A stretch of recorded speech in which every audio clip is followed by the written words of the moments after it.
Je comprends. Vous avez peur que le tribogénérateur lui-même puisse s'user, n'est-ce pas? À cause de la poudre? Eh bien non, c'est que Le contact des pièces, des particules de poudre. c'est justement pour cela que cette paire tribologique a été choisie.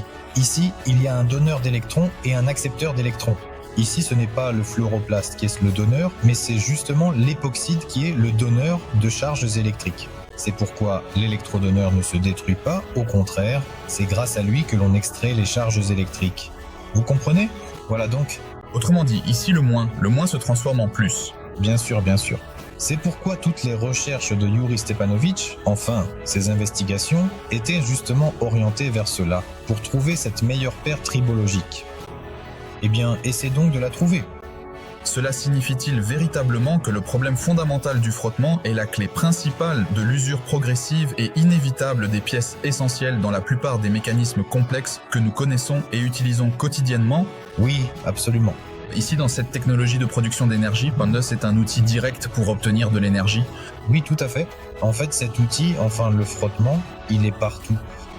Ici, il s'agit d'un outil clé, d'une ressource clé. Lors de la production d'électricité, le frottement est partout une ressource clé. Lors de la production d'électricité, ne confondez pas cela avec les panneaux solaires. Là, il ne s'agit plus de production, mais de collecte d'électricité déjà prête. C'est une autre technologie. Là, justement, il s'agit de semi-conducteurs, etc. Pourquoi des semi-conducteurs? Voilà, encore une fois, regardez la structure du carbone et vous comprendrez pourquoi ils utilisent le carbone. C'est pourquoi le plomb est utilisé dans les batteries, n'est-ce pas? Spongieux, là-bas.